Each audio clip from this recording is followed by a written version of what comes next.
jobs. I think all of this is having ripple effects on the economy, on society, and ultimately on politics around the world. It is now easier than ever before to organize political opinion, political dissent in particular, can be organized, mobilized quite quickly, outside of established channels of information, outside of established institutions. And we see parties, candidacies coming literally in some cases out of nowhere. You know, I talk about the most recent Quebec election to audiences outside of Quebec. On the weekend before the election, all your pollsters here in Quebec said the CAQ would win from between 1 and 5 points. They won by 13. So it just tells you pollsters don't even know how to track public opinion anymore. We are seeing this all around the world, but there's also not just this new way of expressing public opinion. There's also, in many countries, deep political dissatisfaction. I think it stems from, the short thesis of the book, it stems from the beginning of the era of globalization. In many countries, Canada is an exception. In many countries, you had 20 years of non-growth in middle and working class incomes. Then you had the global financial crisis. Global financial crisis, obviously a lot of people hit hard. And after 20 years of people being told we're now in a competitive economy, we've got to balance our budgets, we've got to save, we've got to be competitive, all of a sudden who gets bailed out? The rich, the banks, everybody else. And so then you had a tremendous backlash. And do not underestimate. We're in Canada with a unique strength. We didn't have to bail out our financial sector. Our recession was relatively quick. Yeah, go ahead. But do not underestimate how in so many countries, what happened in the recession, the bailouts, plus then followed 10 more years of slow growth or even declining incomes for the working class in many countries like the United States. Don't underestimate how all of that has poisoned the political culture. So since 2016, you've had a series of unexpected events, the election of new, unorthodox, nationalist, populist parties in every single Western democracy. Obviously, the first big one was Brexit in the United Kingdom, the vote for leaving the European Union. Then you had the election of Donald Trump against both the Republican, people forget, he ran in the Republican primaries bashing the Republican Party. He ran against the Republican Party, then he beat the Democratic Party. And you've had the rise in every single election of a major new party of protest of some kind. So, the simple thesis of the book is this. I leave office in 2015, the world goes to hell in a handbasket.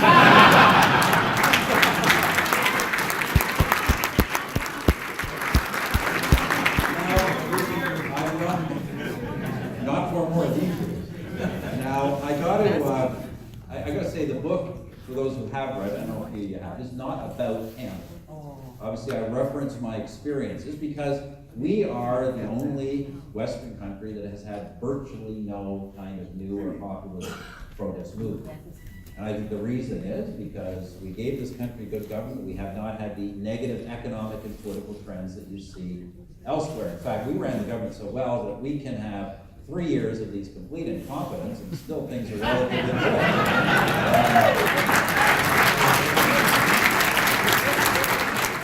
We could survive 4 years of these guys, but Andrew's got to win because we can't survive 8 years of these guys. I lost my train of thought. When I get onto that subject, I have a lot of fun. So, but look, I think we have a lot of lessons to learn, and I really wrote the book from 3 perspectives. First of all, obviously using some experiences as Prime Minister. Second, primarily, frankly, as a business person, I run a global consulting firm now, Harper & Associates, and so I work with businesses around the world on many things, but including on trying to evaluate, monitor, and respond to political risk. And then the third thing, I'm chair now of something called the IDU, which many of you will not know, but it's the Global Federation of Conservative Parties, our party, Republican Party in the US, Conservatives in Britain, Christian Democrats in Germany. So I chair that federation, so I see what's happening around the world, so I kind of put all that together in a forward-looking book. Prime Minister, top of mind seems to be the issue of trade. And of course, we just signed an agreement with the United States and Mexico and Canada. Your government has set records in free trade agreements, I think 51 different agreements with various countries around the world. Can you tell us a little bit about your thought process about how that was negotiated and the wins for Canada in regards? Yeah, look, I tell people, the government just did a deal with the US. I had a very different philosophy of trade agreements. I thought when you do a trade negotiation, you should gain something. You know, these guys did the George Costanza approach. Start high, bargain down. But look, in all seriousness, when we took office in 2006, Canada had only trade agreements with only 5 countries in the entire world. The 2 biggest ones, the United States and Mexico, were signed by a conservative government of the 1980s and 90s, a long time ago. Liberals had done almost nothing. This is, by the way, a stat we should not forget. All of the agreements we've done, we did with 51 countries and now implemented. Conservative governments in this country have created 98.5% of Canada's free trade access in the world. 98.5% of conservative government. So the other guys, if we negotiate them, they'll implement them, but they won't ever do it on their own. Anyway, look, the point I make in the book, I talk a lot about trade. I talk about the fact there's a backlash in many countries to market policies, to trade policies, to immigration policies, and to globalization. As you know, we ran a government that was pro-market, pro-trade, pro-immigration, pro-globalization. I think the surprising conclusion you'll see in my book is that I think a lot of the populists who are complaining about these things are right. And that is not because these ideas are bad, obviously we wouldn't have done them, it's because in many countries they have been done poorly. Donald Trump came along and he said, I'm for good deals and the US has some bad deals. And there was some of these academics and experts says, what's Trump talking about? You can't have a bad trade deal. Well, frankly, I'm an economist, what are they talking about? You can't have a bad trade deal. Seriously. Those of you who are business people, if you're doing a business deal, you're gonna have negotiators, you're gonna have analysts, you're gonna have accountants, you're gonna have lawyers. Why? Because it's really easy to get a bad deal. And the US, the truth is, the US has some bad deals. I think of the China arrangement in particular, which by the way, I think is not a particularly good deal for our country either. But so what I'm basically saying is when you're doing these things as a prime minister, as a government, you have to know what you're doing, you have to monitor the effects, and if the results of a deal, a trade deal, or an immigration policy or whatever are bad, and they are in some countries, you have to change the policy. You hear a lot of establishment voices, they don't like the results of the election and start condemning the electorate. That's not how it works. We're a democracy, you have to listen to what people think, and if the outcomes aren't good for people, you've got to change the policies. Prime Minister, what are your views on modern day nationalism? As it's an issue that is engulfing the news, and politicians are talking about it. You weigh in on that issue? Yeah, look, I hear this stuff that comes out of the liberal establishment now, that nationalism is all bad and evil. Well, of course, extreme nationalism is bad, extreme anything is bad. But aren't we all Canadian nationalists? Don't we believe in this country?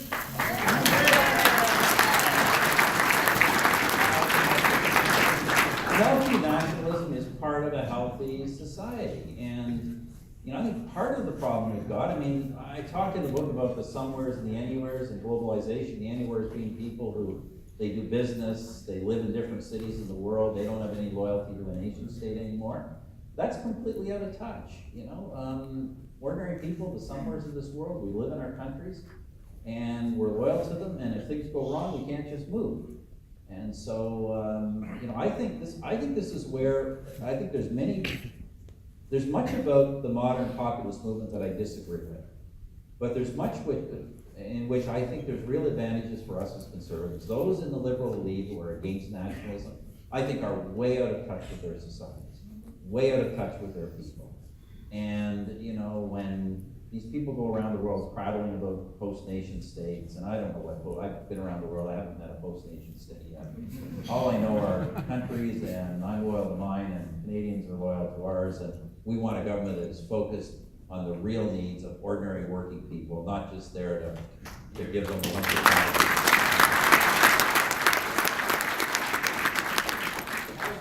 How's life after politics, Prime Minister? Life is and have you great. been tempted to weigh in on some of the issues? Tempted. Well, look, in all fairness, you know, I had a great run. I was Prime Minister almost 10 years. I was a national leader for almost 15. That's an awful long run in this day and age, an awful, you know, and frankly, I don't regret a day of it. It's an awful strain on the family though. And so, you know, I have many of you coming up, and I know I've got some of you here, and you're looking at me saying, how are you doing? These deep words of concern. Let me just be clear, I have less stress, I make more money. It's not really that bad, but look, I won't say I'm not, look, I'm very concerned about how the country's being run. I try and stay on the day-to-day, because you know, it's for younger people, younger generation now. But I'm very concerned about how our country is being run. If it were not for two things, you know, there's only two things keeping us going. One is real estate speculation, which always ends badly. And the other is, to be quite frank, the boom that Donald Trump has going in the United States. That is carrying our economy. Otherwise, we'd have a lot more things like, well, Alberta's in terrible shape. You see what happened in General Motors. I mean, we are creating. I can tell you this, there is not a single economic decision this government has made that I think is good. And I hope we all, like Andrew, because he is a serious, smart, sensible person, and we need some common sense to get this country back on track, or we are going to lose our standard of living. So let's make sure we get him elected.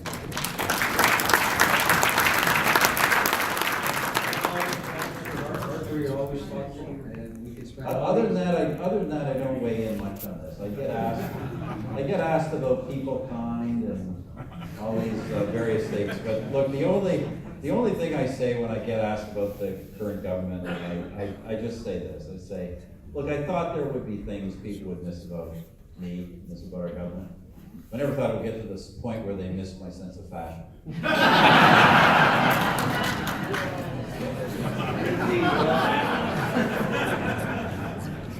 The country has missed a lot more. Well, thank you all for being here. Appreciate it. Yeah.